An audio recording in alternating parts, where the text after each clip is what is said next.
Shalom, bien-aimés dans le Seigneur.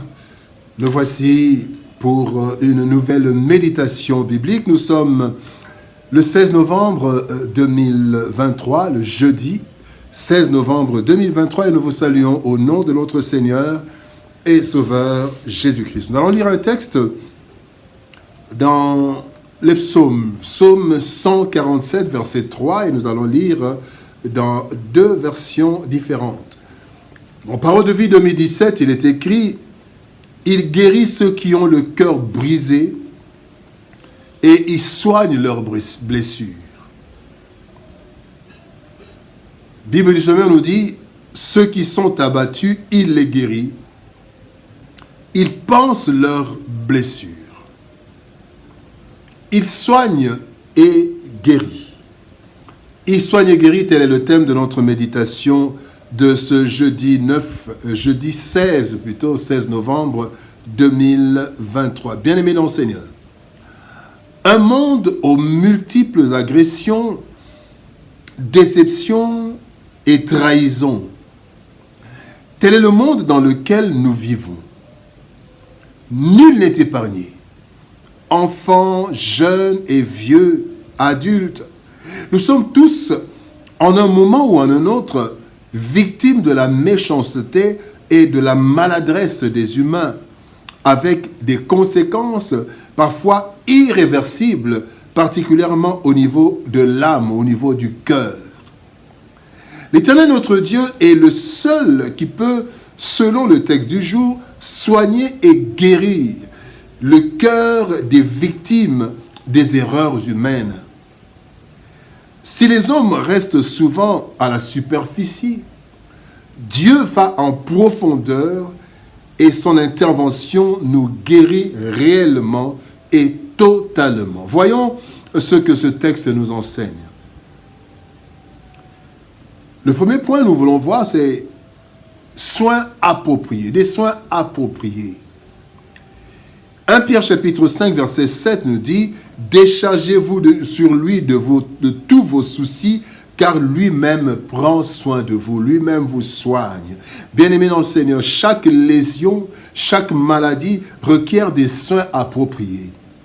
La science au cours des années a fait de grandes avancées dans le domaine des soins, mais elle a toujours des limites. Notre bonne volonté ne suffit pas pour prendre soin comme il le faut de chaque personne blessée. Le cœur physique, matériel, peut être soigné, mais pas le cœur invisible, donc l'âme ou l'esprit.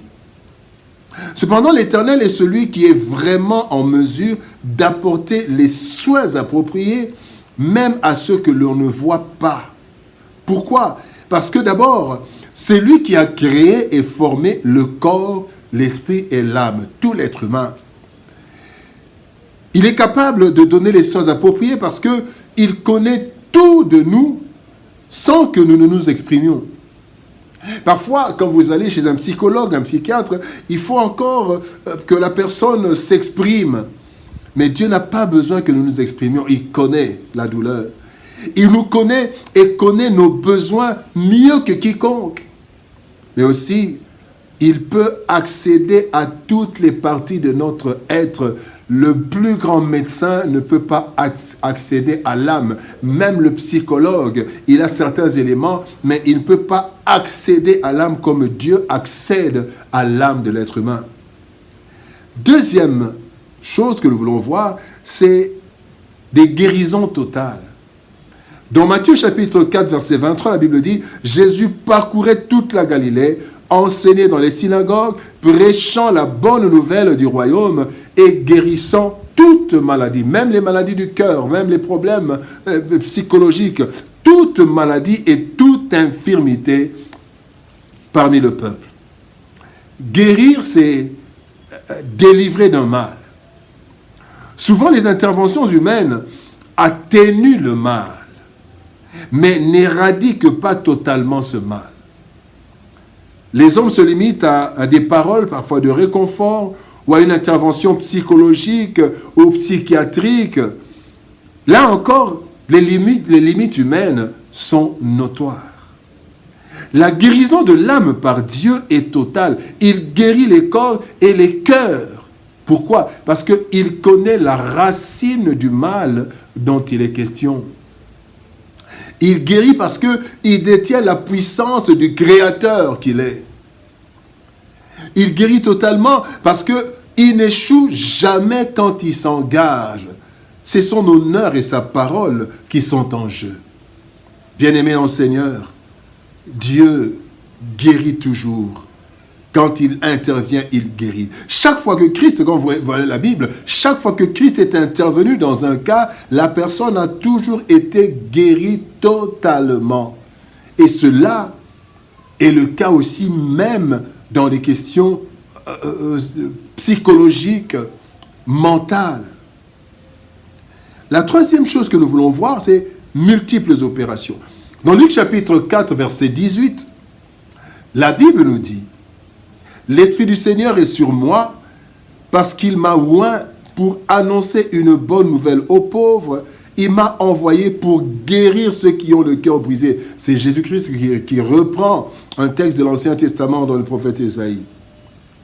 Le Seigneur créateur et maître de tout, bien-aimé, n'a pas une seule formule ou une seule voie de guérison. Dans les écoles de médecine, on nous apprend les voies par lesquelles on peut guérir une personne. Mais le Seigneur n'a pas une seule formule, une seule voie. Nous voyons cela dans la Bible. Dans la Bible, il y a de multiples interventions et multiples canaux pour la guérison. Citons-en quelques-uns. À certains, le Seigneur a imposé les mains. À d'autres, le Seigneur a appliqué de la salive. Il y avait aussi parfois juste des instructions à suivre, comme au lépreux, il dit « Allez vous faire examiner chez le sacrificateur ». Il y a aussi parfois les paroles d'autorité. « Prends ton lit, lève-toi et marche ». Mais il y a aussi la transmission de puissance, de guérison par contact. Cette femme qui avait une perte de sang depuis 12 ans, juste quand elle a touché, il y a le contact, il y a eu transmission de puissance. Christ a dit qu'il a senti qu'une force était sortie de lui. De nos jours, bien-aimés, le Seigneur guérit directement ou par ses enfants, qu'il a mandatés de façon expresse, en disant dans Matthieu chapitre 10, verset 8, « Guérissez les malades, ressuscitez les morts, purifiez les lépreux, chassez les démons, vous avez reçu gratuitement, donnez aussi gratuitement. » Et ici, l'ordre donné revêt deux dimensions principalement. Il y a la dimension de la transmission de capacité. Selon Luc chapitre 10, verset 19, « Je vous ai donné le pouvoir. » Nous avons donc en tant que chrétiens aussi le pouvoir de guérir même les cœurs. Mais aussi, deuxième chose, c'est que la dimension est la dimension d'humilité et de gratuité, puisque c'est lui qui agit en nous, ce n'est pas nous qui agissons, il agit en nous. Luc 17, 10 nous dit, quand vous faites ces choses, dites, nous sommes des simples, des serviteurs inutiles, nous n'avons fait que ce que nous devions faire. Jésus-Christ soigne et guérit. Une personne blessée et dont le cœur est brisé peut devenir un danger pour elle-même et pour la société. Plusieurs personnes se retrouvent abattues avec des blessures de plusieurs ordres à cause de la méchanceté, des erreurs et de l'injustice humaine. L'intervention de l'homme, bien-aimé, n'étant généralement que superficielle, seul Dieu peut aller en profondeur et non seulement soigner, mais aussi et surtout guérir totalement. Il le fait directement ou en utilisant ses enfants et serviteurs pour ce merveilleux travail dans la vie des humains. Oui, l'Éternel soigne et il guérit. Prions.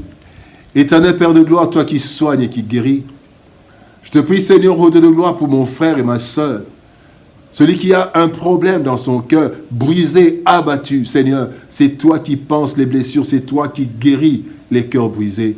Seigneur, guéris les cœurs brisés.